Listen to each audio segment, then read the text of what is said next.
नमस्कार, गायत्री ज्योतिष केंद्र में आप सभी लोगों का स्वागत है। आप लोगों के लिए हमेशा ही ज्योतिष शास्त्र से जुड़ी हुई महत्वपूर्ण जानकारियों के एपिसोड हम समय-समय पर प्रसारित करते रहते हैं।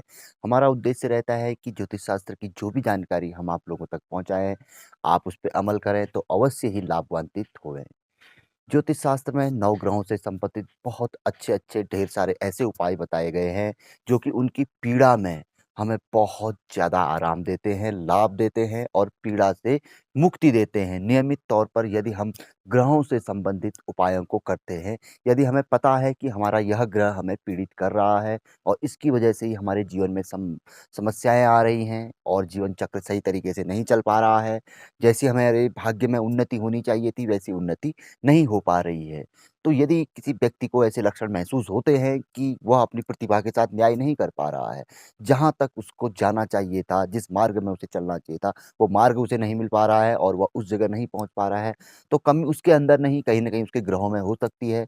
तो अवश्य ही ऐसे व्यक्ति ने अपने ग्रहों का आकलन, उसका जो भी एक विश्लेषण होता है, अवश्य ही करवा लेना चाहिए और पता लगा लेना चाहिए कि किस ग्रह के कारण जीवन में समस्याएँ आ रही हैं और कैसे इनका निदान होगा। फिलहाल आज हम आप लोगों को बताएँगे ज्योतिष शास्त्र के सबसे पावरफुल शक्तिशाली ग्रह कहे जाने वाले और कर्म फलदाता ग्रह जिन्हें हम कहते हैं, शनि ग्रह से संबंधित 3 ऐसे आसान उपाय जिन्हें हर कोई व्यक्ति कर सकता है और विशेष तौर पर यह उपाय उस अवधि में अवश्य करने चाहिए जब शनि ग्रह का प्रभाव हम पे सबसे ज़्यादा होता है नवग्रहों में। विशेष तौर पर जब शनि ग्रह से संबंधित साढ़े साती आती है, ढैया आती है, शनि की महादशा आती है, किसी न किसी तरह से शनि ग्रह हम पे प्रभाव अवश्य ही अपना रखते हैं। भले ही वो कम बली होंगे, किसी समय पे कोई अन्य ग्रह ज़्यादा बली हो जाएगा, लेकिन जैसे ही वह बली होंगे तो फिर वह पूर्ण प्रभावी हमारे ऊपर पे हो जाते हैं और हमारे कर्मों का फल हमें देना शुरू कर देते हैं। जैसे ही वो पावर में आए, हम भूल गए कि अब शनि चले गए हैं, फिर हम अपने पटरी पे आ गए और फिर हमने गलत कार्य कुछ ऐसा कर दिया, तो जैसे ही वो पावर में आएँगे, तो कहीं न कहीं हमें पीड़ा अवश्य ही देंगे, हमारे कर्मों का फल हमें वह अवश्य ही देंगे। तो शनिदेव की पीड़ा के बारे में तो हमने कई एपिसोड बनाए हैं, जिनमें हमने बताया है कि कैसे-कैसे इनके लक्षण होते हैं, जब शनि ग्रह रुष्ट किसी व्यक्ति से हो जाते हैं और प्रसन्न हो जाते हैं, तो क्या-क्या वह व्यक्ति को दे देते हैं। व्यक्ति को फर्श से अर्श तक पहुँचा सकते हैं और अर्श से फर्श में भी वह गिरा सकते हैं। ऐसा कहा गया है शनिदेव के बारे में और सबसे ज़्यादा समय तक यह हम पे प्रभाव रखते हैं। 2.5 वर्ष से यह हमारी राशि में रहते हैं और 19 वर्ष की इनकी दशा होती है और कहीं न कहीं एक मनुष्य के जीवन में यदि जैसे मान के चलिए कि वो 100% जिया हुआ है, तो कहीं न कहीं 50% से ज़्यादा प्रभाव अवश्य ही शनिदेव का हमारे जीवन चक्र में रहता है। तो हमें अवश्य ही ऐसे कुछ कर्म करने चाहिए, जिनसे कि शनि ग्रह अवश्य ही हमसे प्रसन्न रहे। उनके विपरीत नहीं चलना है, उनके अनुकूल चलना है, उनके अनुकूल चलने से हमारा जीवन स्वर्णमय हो जाएगा। ये हमारा ये युग ही कलयुग ही स्वर्ग बन जाएगा हमारे लिए। ऐसा कहा गया है ज्योतिष शास्त्र में, तो शनि देव से संबंधित हमें अवश्य ही जब भी कभी कोई ऐसी पीड़ा आदि आती है, तो आराधनाएँ आदि अवश्य ही कर लेनी चाहिए। तो आज हम आपको बताएँगे 3 अत्यंत ही सरल उपाय, जिन उपायों को करने से शनि ग्रह व्यक्ति पर हमेशा प्रसन्न रहते हैं और व्यक्ति का मार्ग खोल देते हैं। यहाँ पर को हम बहुत ऐसी चीज़ें नहीं कहेंगे कि भई शनिदेव चमत्कार कर देते हैं, चमत्कार भी कर देते हैं उनके लिए यदि व्यक्ति वैसा ही भक्त हो, वैसी ही आराधनाएँ करे, तो अवश्य ही शनिदेव भी चमत्कार करते हैं। हर ग्रह चमत्कार कर सकता है यदि उसकी जन्म कुंडली में वह पावरफुल है और शनिदेव तो हर व्यक्ति के जीवन में पावरफुल बनते ही बनते हैं। साढ़े साती आती ही आती है, ढैया आती ही आती है। तो इसमें जो पहला उपाय बताया गया है, वह बताया गया है भैरव आराधना। शनिदेव को प्रसन्न करने के लिए भैरव आराधना। भैरव स्तोत्र का पाठ किया जा सकता है, बटु भैरव का पाठ किया जा सकता है। इसके अलावा कुत्ते को श्वान, डॉगी जिसे हम कहते हैं, इसको अभी अवश्य ही हमेशा प्रसन्न रखा जा सकता है। कुछ न कुछ इसको जब भी मिले ये हमें, तो उसे कुछ न कुछ अवश्य देना चाहिए। उससे पहले सबसे सर्वप्रथम जो व्यक्ति नित्य भैरव स्तोत्र का पाठ करता है, यदि ऐसा नहीं तो शनि कवच या शनि स्तोत्र का पाठ जो व्यक्ति नियमित तौर पर करता है, उसे कभी भी शनि की पीड़ा नहीं हो सकती है। शनि उसकी जन्म कुंडली में कितनी ही खराब स्थिति में क्यों ना हो, कैसे ही मारक क्यों ना बने हो, उसको जीवन में कभी भी उत्थान की ओर ले जाने वाले ना हों।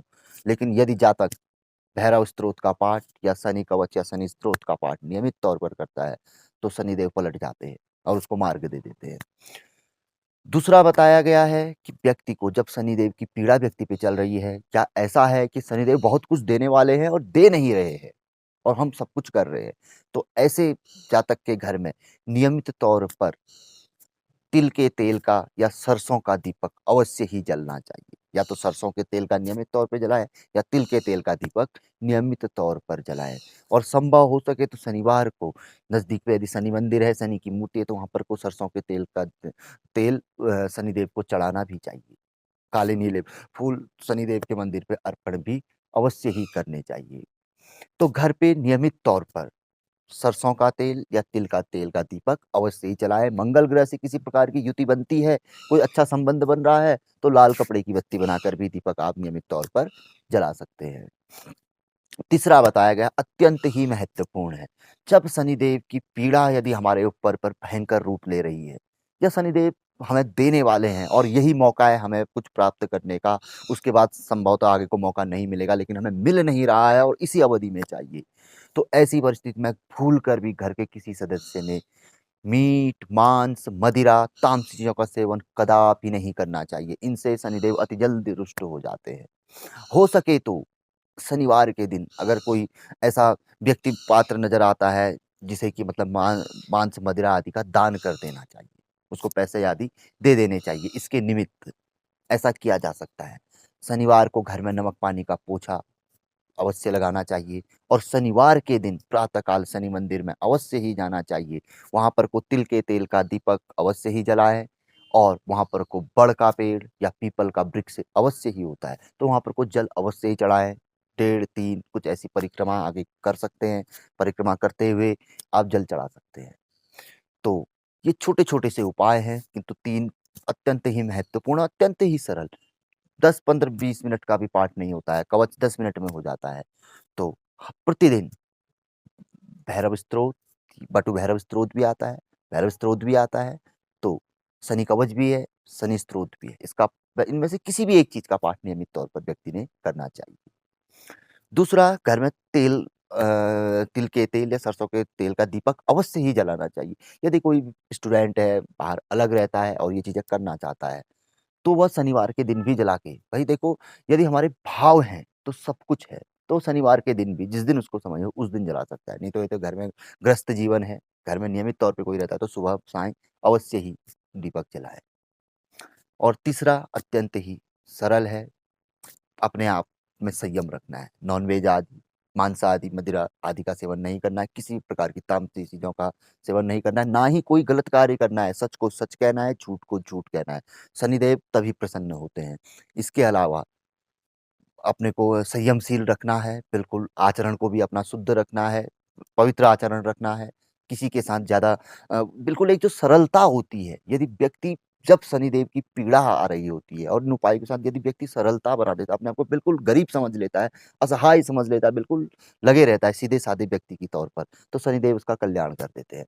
जो व्यक्ति ज़्यादा ही मतलब उत्तेजित रहेगा, उत्तेजना के साथ कोई भी कार्य आदि करेगा, तो उसके सारे कार्य असफल होते हैं। क्योंकि जब ग्रह की पीड़ा होती है तो ग्रह उसको कई प्रकार से पिंच करते हैं, उसको उत्तेजना भी देंगे, सब कुछ देंगे। अब वहीं पर को तो संयम अपने आप को बनाना पड़ता है। जिस व्यक्ति को मान के चलिए कि जो व्यक्ति गलत कार्य करता है, उसको कभी मौका नहीं मिला गलत कार्य करने का और उसकी इच्छा थी गलत कार्य करने की और उसको ठीक शनि के देव की साढ़े साती आदि में मौका मिल जाता है। शनिदेव उस समय पे देते हैं। अब वहाँ पर को गलत कार्यों का नतीजा उसको बहुत जीवन भर भोगना पड़ता है। तो इसलिए संयमशील बनना है। हमेशा ही सोच समझ के सतर्कता के साथ निर्णय लेने चाहिए।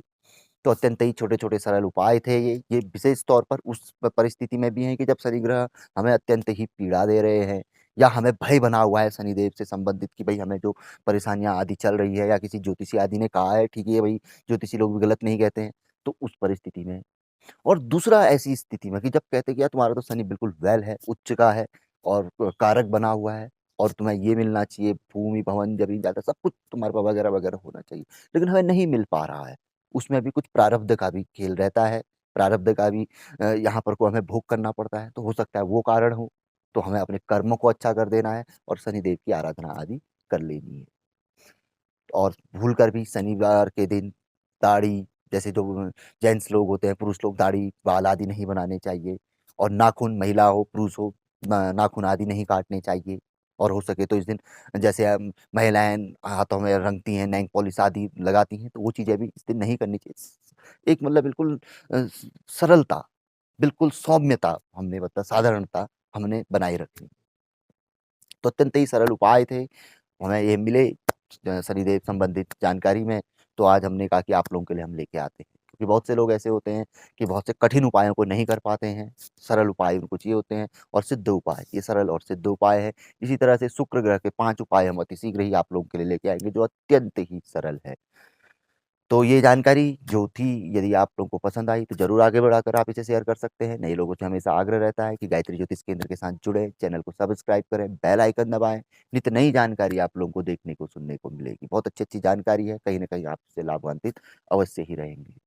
तो मिलेंगे ऐसी किसी बहुत अच्छी जानकारी के एपिसोड के साथ अगले वीडियो में। तब तक के लिए नमस्कार। जय श्री राम, जय श्री कृष्णा, ओम नमः शिवाय।